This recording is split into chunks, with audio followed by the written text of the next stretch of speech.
Welcome back, Victory the podcast. And I mean, this is one of people's favorite special guest today. Special guests who I brought back on the show, even though we talked about your second coming when you came back on the show, Marlon. But you know, I wanted to figure out a way to get you back, but I was like, we're not really looking at stereo equipment because you're so good. But anyway, Marlon Young. There you go. Started season 1, episode 3. Yes, yep. Episode 3, the Jimmy Kimmel episode. What's going on first of all? Because Connolly, just for the audience, I try to say hello to Marlon because I haven't seen him in a decade. Even though I feel like we see each other. It's weird. I don't know why. I don't know if I see you on social media or what. No, probably social media. I post stupid shit because I travel quite a bit. My wife loves to travel, so I'm traveling quite a bit. Nice. But I feel like I see him. Does it bother you that Marlon also has a better radio voice than you? Do you hear that voiceover voice right there? But Marlon always had a great voice. Right. You know, so... Well, thank you. But who else does, by the way? Dillon? Well, Gary Cole had a pretty good voice as well. Gary Cole was great. We just had Gary Cole on last week, which was awesome. And love Gary Cole. So I'm a big fan of Gary Cole's. I used to hang out at this Starbucks when I was in the Valley. And he came there. He would come there every day. I think he didn't know fuck I was, you know, like, hey, Gary, he's like, hey, kind of thing. And then I got to, you know, the Carney Awards? It's the circus? No, it's an award show. Carney? Started by Art Carney's son. Oh, really? Yeah. I don't know anything about What is his name? Do you know? Art Carney's son? I did a commercial with Art Carney's. I did a commercial with him in 1985. With Art Carney? Yeah, no, his kid. With kid? Did you get nominated for Carney? His kid played my dad. His kid played my... I played his kid in a Mexican tourist board commercial in Puerto Vallarta. Anyone who doesn't know Art Carney, by the way, the Honeymooners, obviously. There's been a lot of things, but the Honeymooners is probably what he's best known for. But one of the great comic actors. But Gary Cole, so you saw him, and then I get invited. I'm on the board of the Carney Awards. So I get invited every by Jim Katz, and I ran into Gary there. So then he's like, "Oh, you're part of the."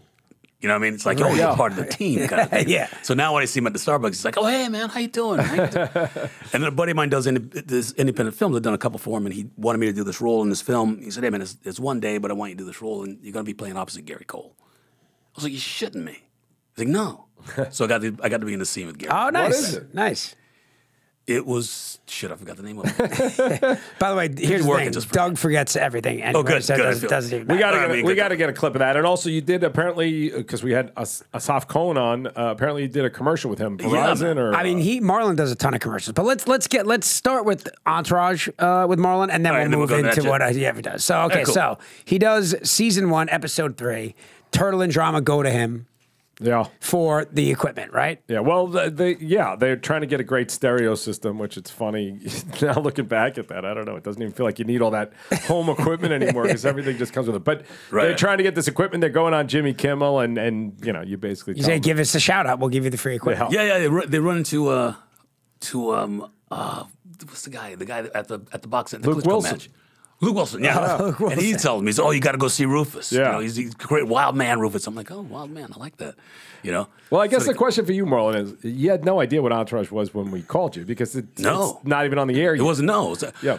And I want to ask you this, both of you, I guess, it seemed like at the audition, every black actor wanted this role. Because I guess Mark's name was attached to it, and they were like, Mark Wahlberg got to be part of this thing. Mm-hmm. Right. So I get there, and it's like every black actor who I've ever auditioned against and who I've lost to is at this audition. It's like, holy crap. And it was late, and you were casting 3 roles that day. Ugh. And I remember there was a girl in there who was up for one of those, I don't know what role she was up for, but we had just done a Hyundai commercial together. Right. And I've done like 200 commercials. And it was late. My audition was like 5:30 or something like that. I didn't get in the room till like 7. And I remember it was hot, and I remember it was full. And I remember thinking, you were pissed. You know, but I used that shit. Yeah. Right. So, and that's a character I've created over the years. It's kind of this angry-ish guy, Sam Jackson for television. So, I remember. I don't know if you remember the audition, but I remember I was the last person to go in, so it was like an hour and a half late. And I get in the room, whoever Sheila or whoever introduced Marlon Young, and everybody was just. Man, we were just waiting for the day to be over. I could see, I could sense that fucking energy. Like, we've been there all day. And I said, you motherfuckers ready to go home? Right? So everybody stood up straight, and then whoever was running the camera said, dude, just be good. So I spent the next 20 seconds, do you remember this? I spent the next 20 seconds telling you how good I was going to be. I said, Brando's not going to fucking lay it down like I'm going to lay it down. And I went on, and Denzel Washington could do this, what I'm about to fucking do. And then I did it, and then I left. And right before I got in my car, they called. Oh, you had it like that, right? You had the audition by the time it did not go that way for Connolly. But Connolly drove home crying for 2 days before he so devastated. What I do remember, I don't remember that. Obviously, I wrote the part for an African American for whatever reason. And I don't remember anybody else for this part. I mean, I remember we saw you and it was like done. So I don't know how it works. And by the way, I'm sorry, Kevin, because you know it's a testing, but I was very big on, I was always excited to tell if we had the person, I wanted, tell them in the room. Doug is big on if he could deliver the good news sooner than later, he would prefer to do it that way. Yeah. You know what happened? They won't let you do that anymore? Is that the deal? Yeah, no. Sometimes you got to get it cleared from the studio. But you know, like for when they were casting, we had to get a test done, and then we got to get HBO to approve it. But at that point, I think what probably happened is I probably wanted to give it to you in the room, but I had to, we had to discuss it with Larry Charles and everybody. So, but Doug said, like, we talked about this recently. There's so many people coming in, and there's so many different roles that really you want the one guy or girl that's going to come in, and you go, oh, thank God, case closed. Yeah. He's hired. She's hired, right? It's when that person doesn't land, but when that person comes in and boom, checks the box. It's like a great relief to find the guy that can do the material. And it's funny that if you really, which I don't remember, that you were the last person, because what happens when you're casting is you start to get frustrated and you start to go, is it written wrong? Is it this? So when you get someone who nails it, which you did, and you nailed it. Whatever happened in the audition. The show this is like people ask all the time about you. So I guess the first thing is, how was the response at the time, if you remember, and is there any response anymore about it? Do you hear about this at all? One is the response was great at the time, it was big. And it's of all the work I've done, it's the thing that I get recognized for most. So funny. That's crazy. All the time, because it's on repeat. It's somewhere. It's on every day. It's on somewhere, and the guys and girls who are mega fans of the show watch it religiously all the time. I just got back from France. We're there for 17 days. We're in Saint-Tropez. We're walking through a flea market, and this kid yells out, "Rufus, dude, you're fucking Rufus, right?"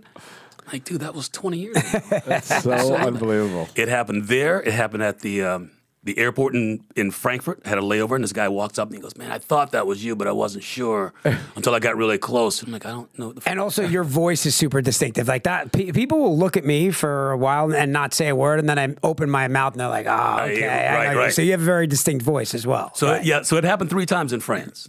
In 3 different locations. And it happens all the time. It's really great to hear when we're in Europe, because I know in Italy, which is my favorite place, like we weren't really known in Italy, at least when we were there a few years ago. And I was there with Kevin Dillon, and we were in this restaurant, and word spread around that there was some celebrity in the place. I have no idea how this all went down.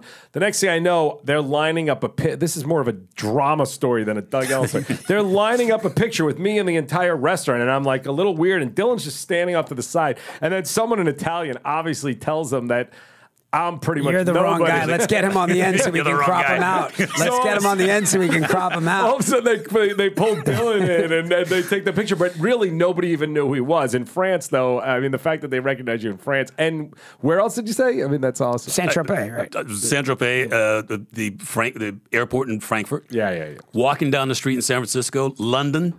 We went to London a couple of years ago, same thing. We're actually partners now with these brothers, the Salter brothers, who are these big promoters in the UK, particularly based out of London, and we're partners now in this thing because they recognized me at a party. So that means I got a piece of whatever. Of course, you got a cut of it. Of course, you don't have to go through the wife first, but I got the approval. And then Doug, I always say this because Doug's a bit of a hard ass, and rightfully so. It's his show, but for him to then bring you back in a story arc that maybe could have been weird, right, or random. Listen, there was definitely a lot of discussion about like, are we just doing this because everybody loves him so much, right. or like, does it make sense? I thought it played well, though. I mean, it was great. No, what was because I'm always curious to the reason to bring a character back. What was the reason to bring? Because you were great. Because you're a good actor. Pop. That's the Honestly, first thing. Because people just loved you, and I don't remember. I mean, you have the scene. Am I nuts? You have one scene at the stereo place on the couch. No, right? Remember they came to the house and he says Don Johnson tried to play me in motherfucker tried to pay me in Nash Bridges DVDs. Right. On the phone. No, he was at the house setting up the stuff. Do you mean in that episode? Yeah. Doug doesn't remember the show, by the way. Okay. This guy's got amnesia. He forgets the show. So in that episode, it was that one. Yeah, it was the one scene. Yeah, you don't come to the house. What is he talking about? He's talking about subsequent episodes. Yeah, he doesn't know what he's talking about. How many episodes have you done? 4. But so in the first episode, though, the Jimmy Kimmel episode, you had one scene. That's it. And then the next episode, you come back to install the stuff. The next episode, I go to install the stuff, right? See, so the it was Don 2 Johnson episodes, thing. right? Yeah. Well, that I know, but I was only talking about that first one. Just the first one, yeah. And I guess my question to you is, you're working with Dillon and Jerry.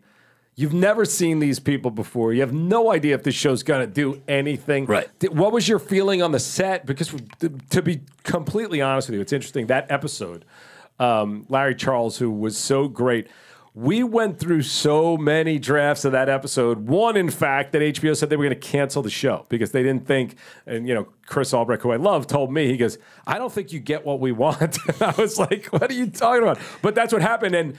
And that episode, to me, launches us to a whole other level. I think everybody's in agreement that was the coming out party for Entourage. A little bit, 3. yeah. That episode. Yeah, because we were at Jimmy Kimmel, and it was just alive. There was a lot of story going on in it. But what was your feeling on the set? Did you feel like we didn't know what the hell was happening, or what? No, I felt it was pretty well oiled. Yeah. And I didn't know what was going to happen when you read the script, and I was like, "Oh, there's a fucking boxing match. These guys are fake. Okay, that's pretty cool. Right? Oh, they're going on Kimmel. All right, that's a big get. Right. So it felt like that for sure for the course of the show, at least in the beginning, that it was like, I think this is going to be something. It's going to be a cool thing if they keep this pace up, and because the dialogue. Not to blow smoke up your ass. No, it's very well written. It's really fucking well written. You read a lot of stuff, but it's really, really well written. So to that end, reading for this character, it was like everything was there. It's like I don't need to improv anything. Yeah, I don't like to improv anyway. I mean, I can, but I just don't like to. Because it's like, well, if I'm going to write it, then fucking pay me to write it. Right. But there's no need for any of that in all this. In all the episodes they did, it was like everything was there on the page. It was like, this is fucking great. Nice. That's a good point too. In that episode, there were 2 big set pieces. We had the Klitschko fight and the Kimmel thing, all in one episode. Yeah. Yeah. And it's a lot. We had the golf. I mean, honestly, that episode is yeah. The golf, but it changed so many times. Larry actually wrote this one draft that. Where Drama had this ex-fiance. It was super dark, right? It was really, it was fucking heartbreaking. And then, we were going through so many drafts, and I'm so particular about what I wanted, even though I didn't really know what I wanted. But I remember, like, I would get a draft, and Larry Charles is a genius, and he's one of my favorite people. But, some things weren't the tone that I was looking for. So I was just getting more and more frustrated and nervous. And then I remember he gives us a draft. He would write it on a cocktail napkin with a pencil. And he gives us a draft, and Rob Weiss and I, for whatever reason, entered the bathroom stalls at the same time to read it. I think I went in there because I was going to cry because I honestly thought I was going to die if we didn't get a script done soon. And I'm reading this thing, and it's like kind of this touching, heartbreaking drama story. Like the Notebook. And I see it's Weiss's sneakers under the stall. I'm like, are you reading this? And he's like, yeah. I go, is this fucking genius or am I crazy? And then we handed that in, and that's when Chris called me back and said, I don't think you guys know what I want. We need comedy. We're going to shut this thing down. I don't want any heart. That's what he said. So that's what he said? Yeah. No heart, just fun. Larry Charles is a genius. Yeah, Larry Charles. Yeah. And just good people also. So yeah. I ended up working with him on Curb. I know you're on Curb. I've seen every Curb 15 times. So I arrest Larry David for stealing too many napkins from a sandwich shop. So tell me about the difference of that. Larry, who when he came on Entourage, no script. I do not want a script. Just tell me what the scene is about. So give us a little insight to Curb. Are you same thing? No script. None. So does he give you an outline or what? A bit. So he said, I'm dressing. They're putting the cop stuff on me, and Larry David is close to me, and he's about as far as where you are. And I'm going to say anything to him, but he's that close. And Larry comes over, and he grabs me. He says, "I need you to go over here. I don't want you to see him. I don't want you to touch him. I don't want you to look at him. I want you to see him for the first time when you get out of the cop." Larry Charles says Larry Charles is saying this to me. I said, "Oh, okay." So I go there, and I said, "Okay, what am I doing?" Because he offered it. He called and offered this role. So what do you want me to do? He goes, "Larry's stolen these napkins, and you're going to arrest him." Jesus. How do you see it going? 'Cause that's it. That's all you have. That's it. So, okay. You pull him over, too many napkins, and arrest him. Now, do you do a lot of improv?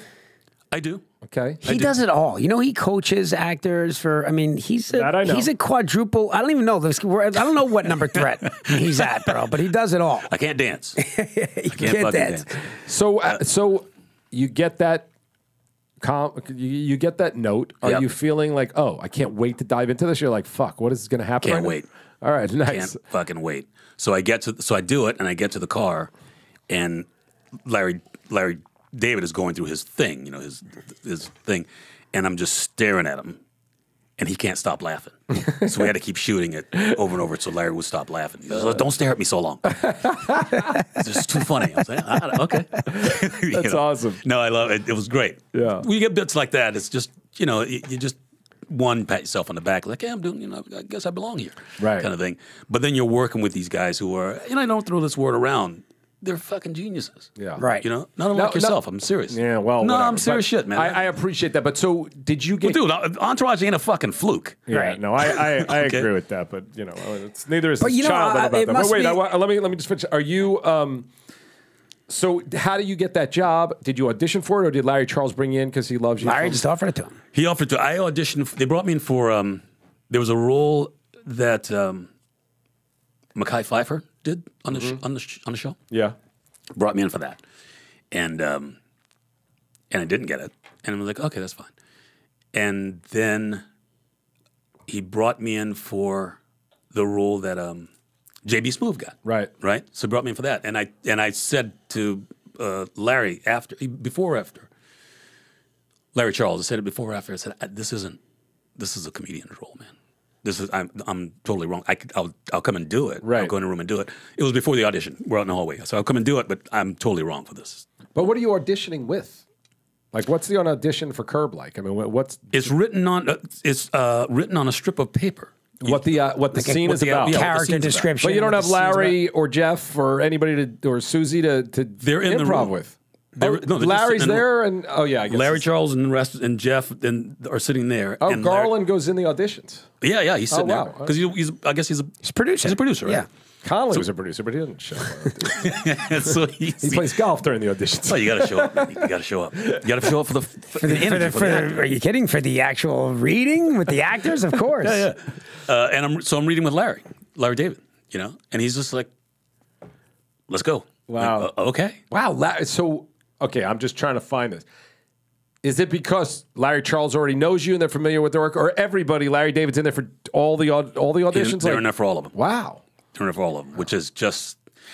Well, and that was a big role too, right? I mean, that's not you needed to be in there for that role. Yeah, it was the JB Smoove role, right? The JB Smoove. I mean, obviously, right? Yeah. And the other role, the one that Mekhi Phifer got I think it was a 4 or 5 episode arc, I think, right? But it was a pretty big role as well, which was great because and it was funny, So Larry remembered me from that, and then whatever it was, months later, a year later, whatever the hell it was, I get a call and said, Larry Charles just offered you this role. Right, that's great. Oh, okay.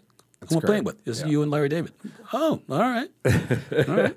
So did you do a bunch of different things in that scene, or was it more 1 or 2 takes, or how did that go? It was. I'm sound like an asshole now, but I really try to get it down in 1 take. I like doing 1 take. And I think my finger is on the pulse of what the writer wrote. I think I'm pretty clear on it, and my take on it as well, right? Because at this point in my career, you kind of know what you're getting. Yeah. I think that people kind of know who I am right now. So how'd you get started, and what kind of training do you have? I've wanted to be an actor since I was 6. My parents never got. I lived in this really remote place in the middle of South Carolina, in the woods, and I don't remember my parents getting along that much. And we didn't have a lot of means, but 3 siblings, older siblings, so it seemed like they'd fight the worst after church on Sunday, and my siblings would disappear in the woods and play kids, but I disappeared on the television, and it seemed like every Sunday there was a Jerry Lewis movie on at that time. So I escaped into Jerry Lewis. I became this huge Jerry Lewis fan. Still am, in a Jerry Lewis aficionado. And I was like, I want to do what that guy does. So I ended up doing plays in school, but there was no Hollywood outlet to get out of that place. So I joined the Army. Spent 8 years in the Army. I was a helicopter fighter pilot in the Army. And then as soon as I got out in '87, got in my truck, drove down to South Carolina, said goodbye to everybody that day. Drove straight out here and jumped in my acting class. Bounced around classes to find what technique works, right? And then I ended up landing on my coach of the last 20 years, a guy named Austin Stoker, who's a character actor from the 70s. He's just a great guy. And he taught Chekhovian technique. So I've been studying Chekhov for him. And have you done a lot of theater? I did 2 plays a year for 15, 16 years. Wow. Yeah. You gotta. Have you ever done theater? I haven't, but he's right. You have to. And we talked about it even with Gary Cole. When you look at guys like Marlon that just automatically get the job done, as does Gary Cole, most of these guys have one thing in common, and it's a theater background. It just is what it is. Maybe I'll go to the theater, like summer stock. Right? It's just a good, Florida, like dinner theater, like Orlando. You're Kevin Kline and Soap Dish. Exactly. Right. I mean, it's worth something. A lot of great actors came from soaps. Do you ever do a soap? I did a couple of episodes of General Hospital. Did you? Yeah. He's done everything, dude. Now, also, Marlon has been in the single greatest commercial of all time. And is it some kind of an insurance with the participation award? Oh man, it's my favorite. And I'm not even just saying this. If I never met Marlon, this is still my favorite commercial because I have a problem with participation trophies. Yeah, me too. Yeah, I really do. I really do. Yeah, so tell me, I don't remember. What was the brand? It's a Kia. It's a Kia commercial. It's a Kia commercial. But there's no dialogue. It's just Marlon's voiceover. Right. And he's walking with his kid to the car, and he's holding the participation trophy, and he's like, participation. We won every game this week. And then he takes out a magic marker and he crosses out and he writes first, and him and the kids celebrate and jump in the Kia. And I was like, it's one of the best commercials ever. Because it's true. It's true. Yeah. Listen, whenever we lost an event, it just made winning better.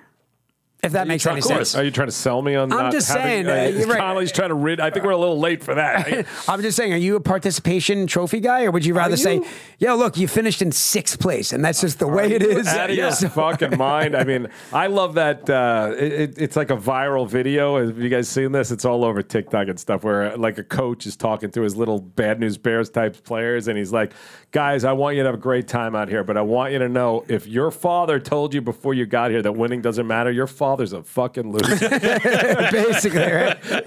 He goes, so I want you to try. I'm not going to hurt anybody if you lose, but we're going to do our goddamn best to win. We are trying to win. Yeah, no, sure. I believe I don't know how we're going down this road, but yes, I believe it's very important to learn how to lose. And by the way, I was on a lot of losing teams as a child, and it made me only want to try harder. That's it. And then also as actors, it becomes part of the fabric of who you are, right? And it's like, I mean, rejection is 99% of it. Yeah. Absolutely. Truthfully, right? Not for Marlon. Except for you, Marlon, but for everybody else. For Marlon and Gary But it's mainly rejection. It's mainly, you're not the guy. We're going this way. We're going that way. And, obviously the better the actor, the more work you get, but you know how it goes. That's what you hope, and then a lot of times you see, like, how the fuck did you hire that guy? I know I killed it. Right. So Marlon, has this business got you down at times? Has there been times where you're like, that's it, I'm done with this crap? I left. Yeah, I left for a year. I was in. So I get out, and I get out here, and I run into a bartender when I first got out. It was the first weekend I'm here. I'm like, how do you do this acting thing? What do you do? And he said, well, you got to get a day job. You got to get a day job. You got to get in class. You got to do plays. I was like, okay. So I look for a day job, waiting tables, right? couldn't get a job waiting tables because I don't have any experience taking that plate to that fucking table, which is apparently a fucking hard job. And again, they don't give you a participation award. No, they don't. They don't make you a busboy. Well, you can learn and figure it out how you take this hot plate over to the thing. But I couldn't get a job doing that. So I didn't think I could get a job flying. I'm a fucking fighter pilot. Who's going to hire a fighter? So I went around decided to do that. And I ended up selling cars, got a job selling cars. Did it for 2.5 months, hated it. And then I made up a resume and I said, maybe I can find a job flying. So I went out and I found a job flying. So I'm very scared by the fact that you made up a resume and got a job flying. But anyway, keep like, I don't mind if you got a waiting job with a made up resume, but if you're fucking my pilot with your phony resume. No, I had to make it up and like breaking down that, these hours that, that you've flown. Yeah. So I did. And I said, I got more in this particular helicopter than I do shooting at people, as opposed to the one shooting at people. Yeah. And so I got this gig, and that became my day job. So I was flying during the day, going to class, and doing plays at night. And then I was flying. By the way, great day job. It was great, right? Flying helicopters? Yeah, it beats waiting tables. Yeah, it's not what bad. Are you talking it's not about? bad gig. Yeah, exactly. But I was flying. At one point, I was flying more than I was acting. That's what came. I was flying more than I could have stayed in the fucking army and done this. Right. So I needed to get away from anything having to do with the business and figure it out. So I put out some feelers, got offered a job in Papua New Guinea. Before I took that job, I got another offer flying tours on Maui. So I took that gig. Wow. So I went to Maui, didn't see any actors, nobody. Was fucking great. So I did that for a year. And after a year, I was like, okay. It's time. Yeah, enough of the flying thing. I'm done with so I haven't flown since. So you come back to LA and then what? What do you do? Come back to LA. I ended up getting a job. I wanted a job that I didn't have to think and that I had some experience in. And at the time, the earthquake had just hit, right? And every studio needed more security guards. So I got a job as a security guard. And then I became a security supervisor. And that was my day job until acting took over. So how does acting, like, how do you get an agent? How do you go about doing this? The agent thing, man, it's the worst. It's the worst trek. I have no agent. You don't need one. Yeah, maybe.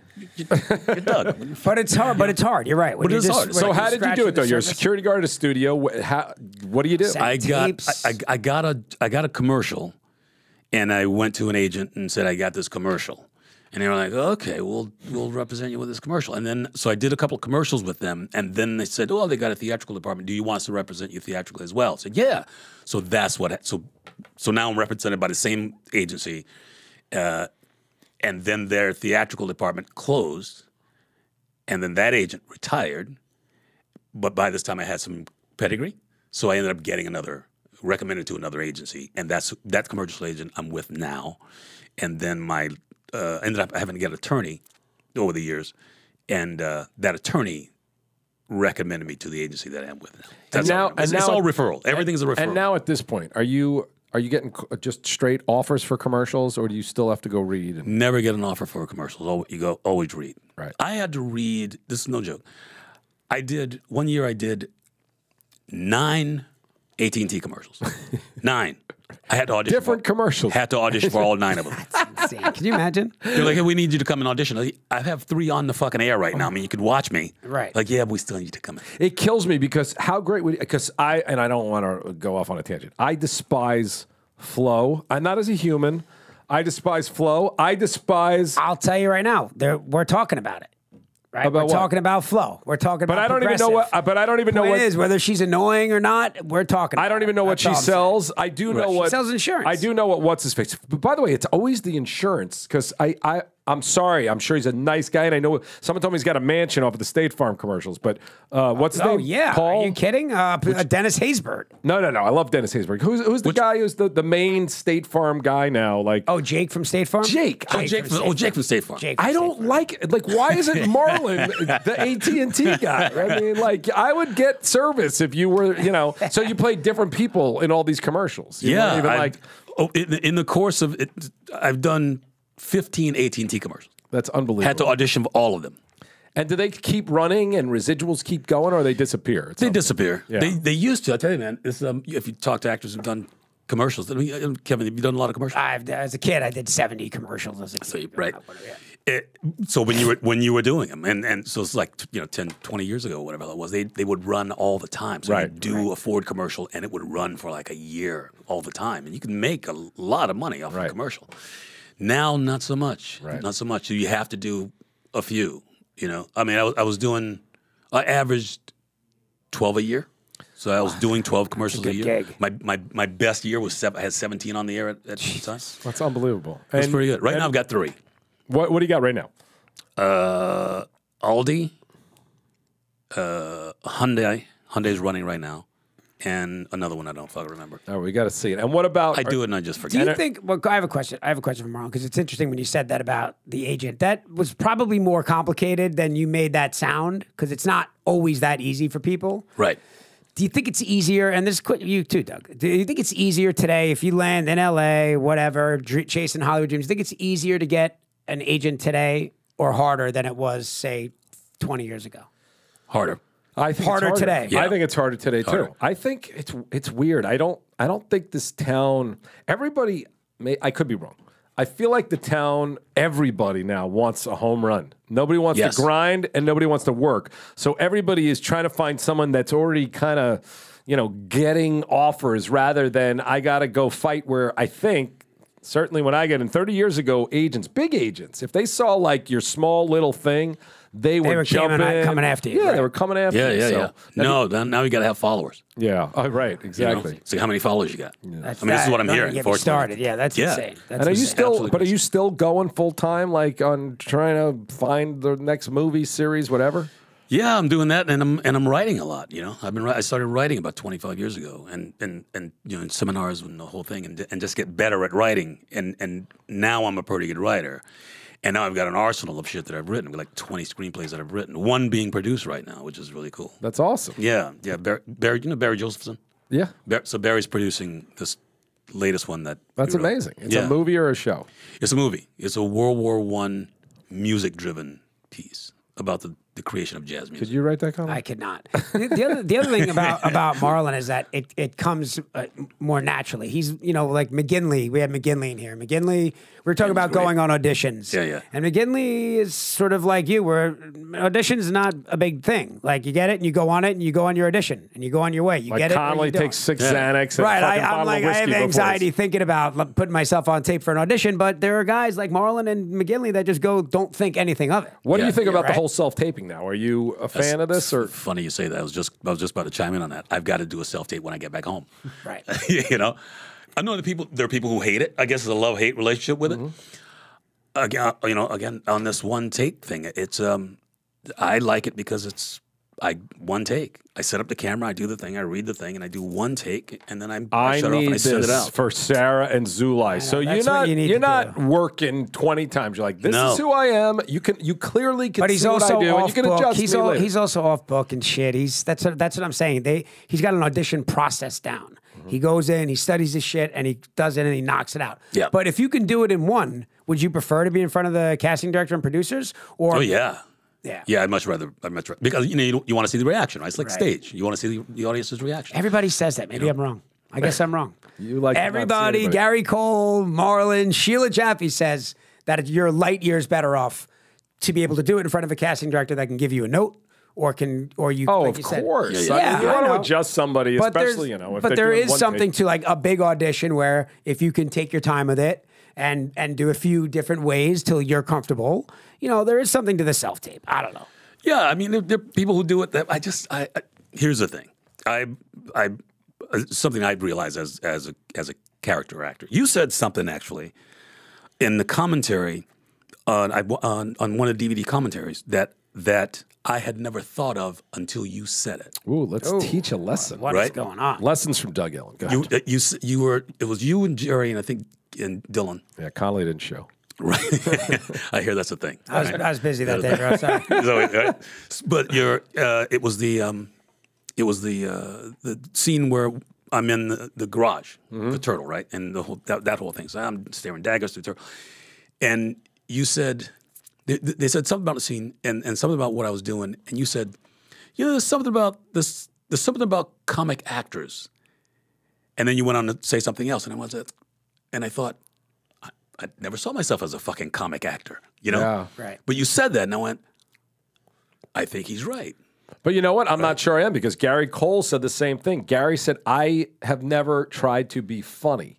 Right. I do. Grounded comedy. I bring the character in, and it's up to the audience whether they find it funny. So it is interesting. But you do, and it's not that you're not a great dramatic actor. You have a funny.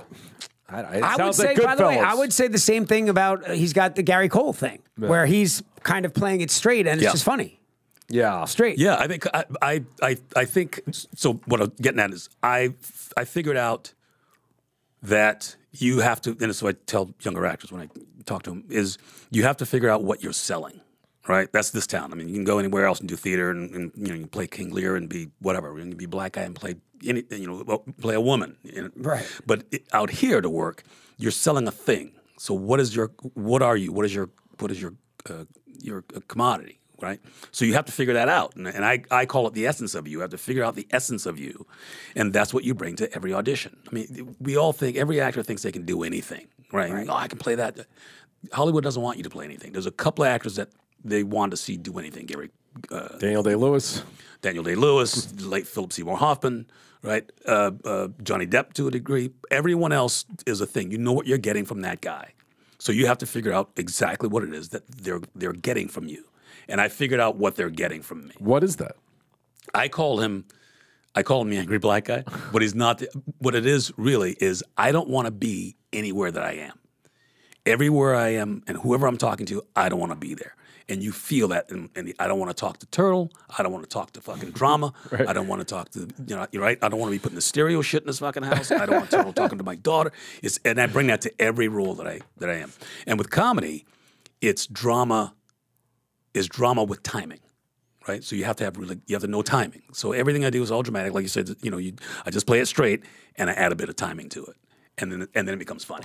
It's funny because when I think about that scene in the in the studio, I guess, whenever you guys are on those couches, which I honestly haven't watched since we talked about the episode, but I can still remember the scene. I feel like you're enjoying it. I feel like you're enjoying their company almost, and you like selling. Well, he obviously warms up to Rufus warms up to drama and Turtle, right? They strike a soft spot with him at some point, right? They become friends. Well, I like Turtles. I'm going to give him shit. I decided that I didn't like that. Rufus did not like drama. What do you say again? I'm trying. Like he doesn't. Like you're shocked he's Vincent Chase's brother. I think, right? Like, yeah. He says you might know me. I'm his brother, and I say no, and I turn back to Turtle. Right? And he's befuddled. I remember after it was over, when Larry Charles came up to me, he goes, "Why don't you like drama?" Did he say that? Yeah. I said, I don't know. Yeah. I just decided Rufus doesn't like drama. He's doing stuff like when I show up for the install the stuff at the house. He's doing it because of Turtle. He doesn't want to be there. Right. Oh, interesting. He doesn't know you. He doesn't know Vince. So if you take Turtle out of the equation, no deals on equipment. He's like, this shit costs $190,000. I can get it from anybody. Why the fuck am I hanging out? I kind of like Turtle. Yeah. I kind of like. Don't let him date my daughter. Yeah, but exactly. Well, that's what I'm saying. Which is interesting. When he's dating your daughter, does that change? I mean, because then you really seem like you're just looking at him. Well, let's get back there. So, Doug, do you have any recollection of how this comes about? Because that was season 1, and then this is in season 3. Well, I know we wanted to find a relationship for Jerry. They had a lot of chemistry too. They really did. Lauren London was awesome, and she was actually, because everyone asked what happened. She got a movie or something, so she could not come back. She was on her way up the ladder, Lauren London. So she was probably unavailable. Yeah, she was unavailable. So, however, though the story comes about, I just remember when we were thinking about, like Kevin said earlier, when you find an actor that you like, it's a very strange thing, and it doesn't mean anyone's better than anybody else. But when a writer finds an actor that he likes, all of a sudden you just feel like you could write the voice when you find their voice. Yeah. So I mean, I know there were discussions like it's weird bringing someone back as something else, but now when I watch it, it's not weird at all. We wasted a lot of time even talking about it. Well, I mean, at the end of the day, you're not bringing him back as someone else. You're bringing him back, but it's completely feasible that Rufus, if you're in the stereo game, that you also might have a daughter, or might have a different hustle, right? He's an entrepreneur. You open up the shop a couple years later. I didn't think it was weird at all. I'm not sure why it need.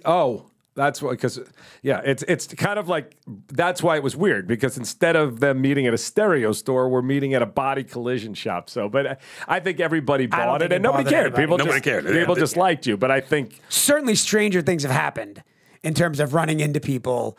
You know, along the way. Ari's lost children on this show. Yeah, exactly. Dana Gordon had children, then couldn't get pregnant. There's all sorts of shit that I screwed up on. So that's the least of the problems. But in the second episode, when you come in, I mean, did you come in and go, okay, now I don't like Turtle, or I'm just like really protective? It's interesting because you liked Turtle in the beginning, and now he's, now it wasn't drama, or you would have been a real problem. It would have been a real problem. But with Turtle, it was it's okay. I'll do this repair because it's Turtle. Yeah. Right? That's all. Right. Why are you looking at my fucking daughter? Right. He's like, no, I'll do the car. Keep this personal shit out of your thing. Right. And now it becomes this, well, I don't know. I don't know if I want you hanging out with my daughter. You know? It's funny. I don't know if you remember the whole scenes, but when we talked about the episode, and I don't remember exactly what Jerry says now, but... Well, he asked for your permission. Yeah, but then he asks her out in like a little bit of a game way Doug called himself out on maybe a weird writing choice. Yeah, because I think you would have been really annoyed the way he asked her out in front of you. It was kind of like, I don't know. Hey, I bet you if you knew when these new sneakers are coming in, I'll bet you dinner or whatever it was, as opposed to hey, you want to go out to dinner tonight? Yeah, I only had a 2-year-old at the time, but if a kid said that to my daughter in front of me like that, I'd be like, well, just speak like a fucking human. What's the weird thing? But that was the thing. I think Rufus bought into the awkwardness of it, and the balls that this kid's got. Like, well, you're going to ask her out? You got to ask her out in front of me. And Turtle's like, in front of you? He's like, yeah, that's the way it fucking goes. And he did it. It's like, okay. Yeah. Okay, I can roll with that. Yeah. Right. It's very New York, too. It's also, very Godfather. Very Goodfellas of Turtle to ask for which, by the way, daughter's hand. Yeah. Speaking of Goodfellas, Paul Sorvino died today. Did you saw that? Which is sad. I don't know if you ever had a chance to work with him, but... No. I actually wrote a role for him. There's a movie that I wrote that's a supernatural comedy, and I wrote the lead role for him.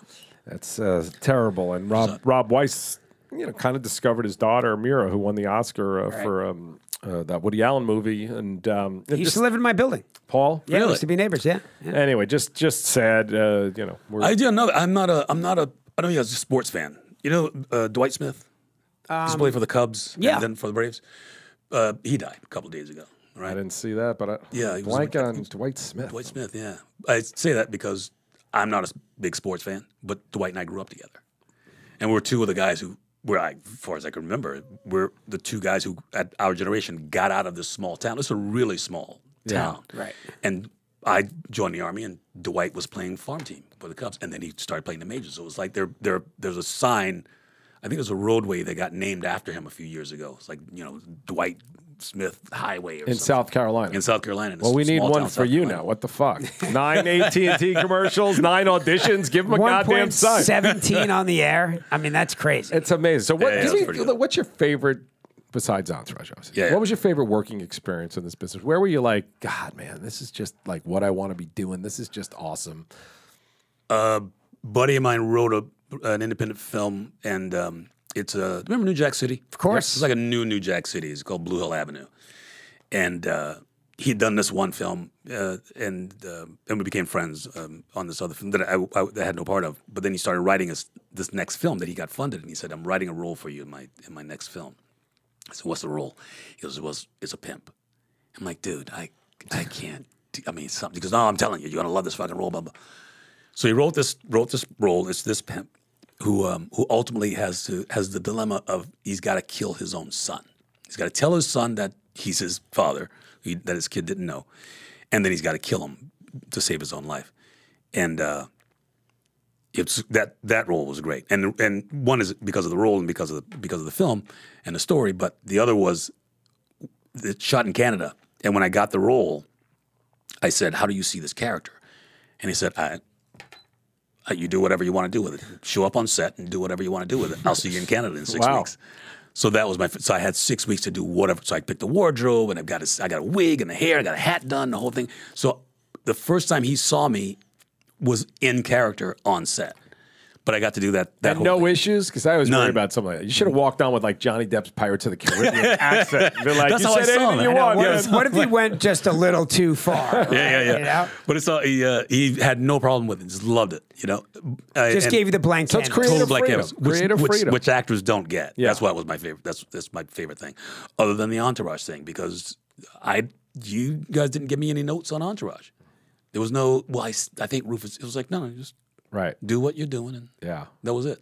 Which the same thing Larry Charles did for on Curb.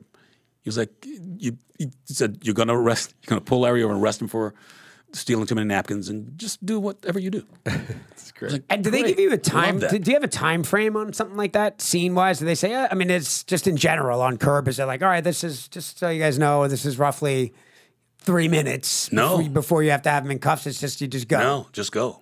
Just go. Which again, you just don't. I mean, I guess that's one is why Curb's such a great show, and why everybody wants to be on it, because you don't get that kind of, this, of course, you know as well. You don't get that kind of freedom to do. It's people down your throat and louder, faster. Stand over there and do this. It's like, fuck, man, you're taking all the fun out of it. Dillon was doing that scene with Larry and Jeremy on the show, and he was terrified. I spoke to him the night before. Dillon's I'm like, a structure guy. Yeah, he's like, I need dialogue. What am I going to say? I'm like, I don't know. But you better come up with something. And you better be ready. He killed it. But that was, it was an interesting process, because I'm a very big, and it's not that I don't like improv. If it works, great. But I'm very big on precise, like absolute, like dialogue. And when we did that scene, and we just get there, and I just said, okay,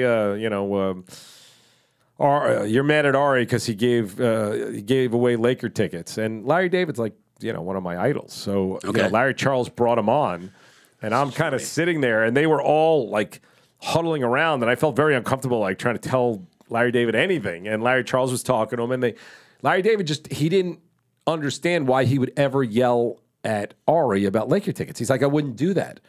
And it's interesting because, like you were saying with your choices, sometimes I just don't think about they need the choices. I just go, that's what's happening. Just do it. Yeah. But I get it. And he needed a choice. And I was just like, it seemed so obvious to me, but I was legitimately scared to walk up to him. And I'm like, okay, well, what if he promised you these tickets and you were planning on going, and then at the last second he canceled, and you turn on the TV and there's what's his name? Somebody filling in for him? Yeah, but it was, Vin Diesel? Thank you, Fast and Furious. Okay. So, and he goes, oh, I got it. And I almost thought they were making fun of me because it seemed so obvious. And then they did the scene. And I was like, I didn't have to do anything else. And I was like, wow, why do I waste all my time writing? Right. And Dillon loved it also. So have you done a lot of other things that are just pure improv, or no? I mean, on camera rather than theater.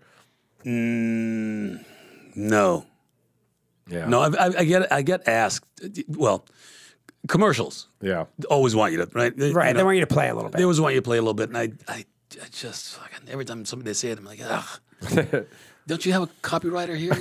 Right. Didn't you pay that guy $80 million to write this thing? That's funny. But I'll do it. But I'll do it, and it's fine. But not a lot of it. I'll ask. I asked one time.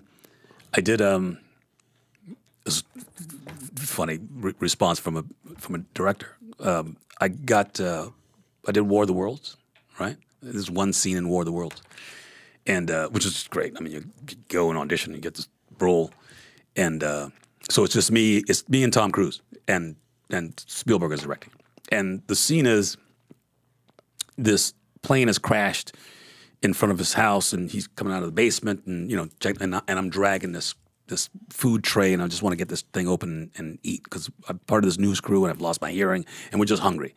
And he's asking me questions about this crash, the way it was originally written. And so we go through it a time or two, and I said to Steven, I said, is there any way I can say less? And he's, less? What? What actor wants to say less?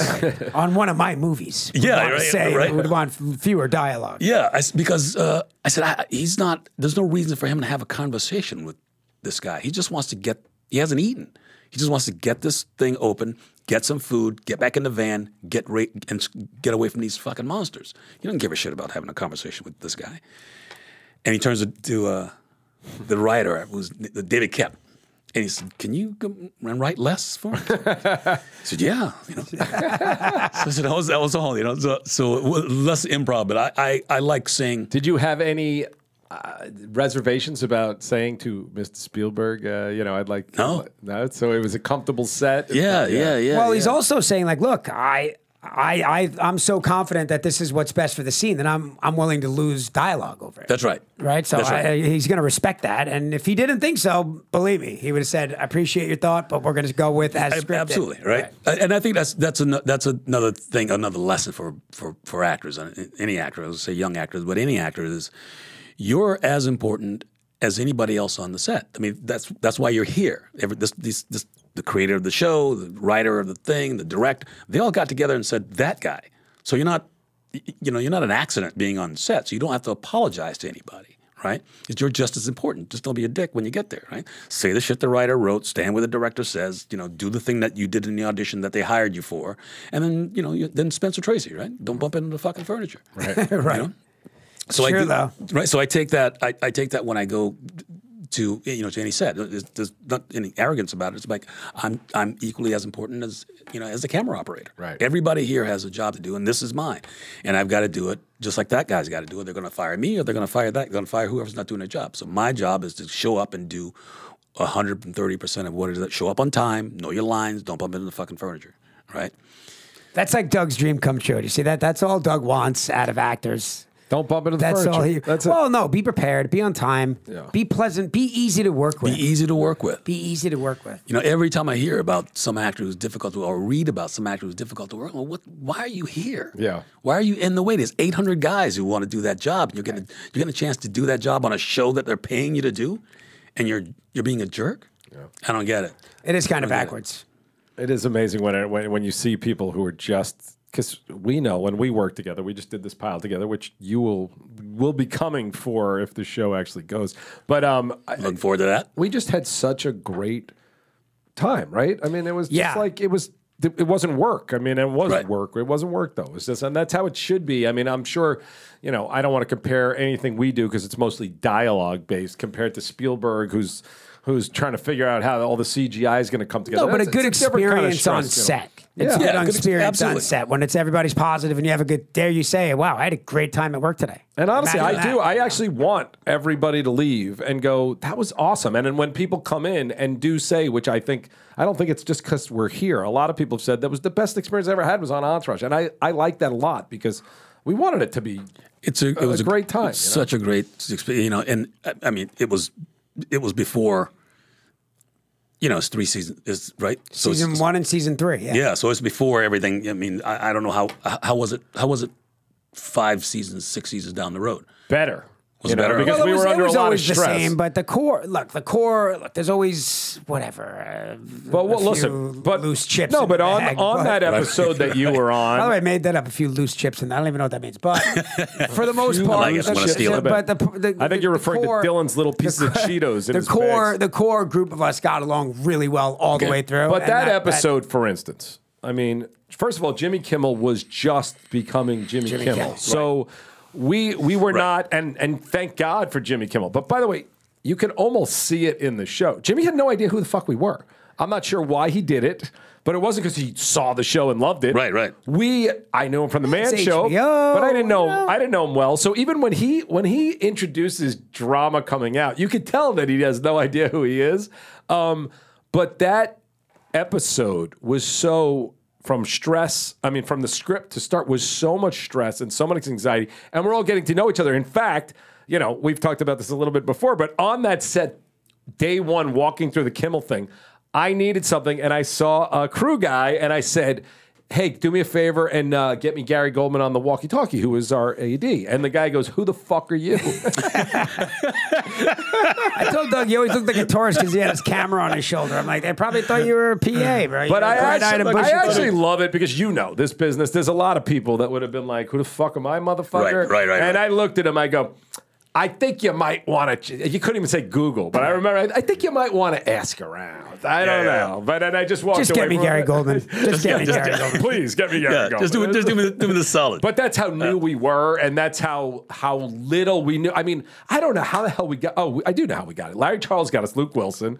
Yeah, that's what I'm saying. Plus, it was an HBO show, so whatever. They're connected people. They can call over to Kimmel. Was no sweat off his back. We held his audience. That was an extra half hour of work for him. Yeah, I mean, it's totally fine. But it wasn't easy. We could not. I mean, I think we tried to get Letterman or something. Who knows? But anyway, Jimmy was great, but he had no idea what the show was. And if you really watch him as he introduces drama, like, you can what tell. am I doing here right now? This is crazy. I gotta go back. I gotta watch it. And now, Jimmy, I think it's your best work. Anyway, so there are a lot of sets you go on. I mean, Con knows. I mean, that you go on and you're like, oh fuck this, I hate being here. Yeah, I just hate being here. I had to pull a director aside once and threaten to quit because one of the actors was being a dick. Yeah, it was just such a brutal experience. You're like, I don't even want to do this. I'd rather just go home. I'd rather just go home, right?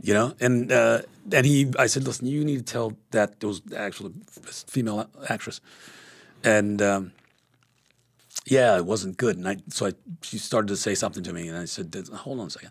And I went and got the director, and I said, you need to tell her not to speak to me anymore while we're here, or I'm walking off this thing. And I'm fine with that. So he went and had a conversation with her, so she didn't talk to me for the next 2 days. Such a shame. And for all I know it's, now it's 2022, so there's mental health and there's all this shit. Yeah. But the reality is just come to work and be fucking pleasant and be prepared. Be easy to work with. Because it is hard to get these jobs. When somebody calls and asks about you, it's great. Yeah. Hire him. Exactly. That's what you want to hear. That's exactly right. Hire him. He's great. And I would say that about you. You were a pleasure to work with. I know now. I was going to ask you how we compare to Mike Young's sets. I was going to discuss that for a minute, but you were. It's really hard, and I don't. There's obviously that combination of getting on the right show and being the right performer, but. You did one scene in that show, and it has lasted for a long time because people enough that DM me all the time. 2.5 years later, you were like, let's bring Marlon back for this role. But I don't even mean for the effect he had on you guys. But the audience really, really loved you in a very, in a very quick moment. You just popped. As a character actor, that's what you want, right? Is you want to do the thing. That's why you have to find out the thing, right? You have to find the thing you're selling, and that way, hopefully, if you do it right, and it lands. I mean, when you wanted me, Mike called and had me come do the pilot with you guys. Awesome. It was like, of course I'll come do that. So who's doing it? Connolly's directing. Of course I'll do that shit. He said, you just come do the thing because they appreciate what you do. Before we finish, let's talk about Connolly as a director. There's so much going on for a director, and on Entourage, a show, and I can't even imagine. But when you have an actor standing in front of you, that's one less thing that you have to worry about. That that's taken care of. Right. Free throw. He's going to drop both How of them. was Connolly as a director? Great. We had a good time. You gave that answer a little. We shot in 4 days. We had a blast. No, we had a blast. And it's the same. It's essentially the same thing. That's what I'm shooting for. Is what you just said. Essentially, is I don't want anybody to worry about me. Yeah. You hire me and let me do what I do, and I promise you. It'll be 130%. I promise you. If this scene doesn't work, it's because of the asshole I'm working against. Right. It ain't because of me. Right. But when you push the button on you and you go, and you're gonna land on the other side. You're gonna touch down on the other side. Absolutely. And it's one thing that a director doesn't have to worry about. So it's a great thing. Which is kind of what you've been saying with regards to actors coming in. When somebody comes in and you see it, you're like, thank God. Yeah. Please stop bringing actors in. We got our guy. Yeah. That's it. Right. Yeah. So, all right. You were great, a pleasure to work with. You've always been awesome. And he's a good dude too, man. He's a good dude. We've sort of texted, and I don't even know. We've talked over the years, but I really haven't seen you in a long time. It's been a minute and a half. And you look great. Doug, you're so jealous. You're like, look at him. He looks 25 years. Well, because you think he was old. You know what? Normally, I'm like with Gary Cole. I'm just enamored by how fucking great his hair is. He's like loves Gary Cole's hair. He's got great hair. It's great hair. Weird hair obsession. But you look exactly the same. He does look exactly the same. I mean, he looks exactly the same. So anyway, pleasure having you. It's great. Thank you. Thanks and we will find something. We will work together and ramble on. Man. Absolutely. I'm in town. So we're psyched to have you. All right, we'll be back soon. I don't know what else you got to say. Thanks for the podcast. That's it. Oh, and we got merch. Look at that shirt. We got merch. Medellin. That's not just my name. That's Medellin. I'm going to Medellin for Christmas. That's it. I'm going Medellin. Medellin. Sorry. I'm going to Medellin for Christmas. You been to Medellin? I have not. Okay. Next trip. I'll let you guys know how it is. I go to Italy and then I'll go to Medellin. All right. Victory of the podcast.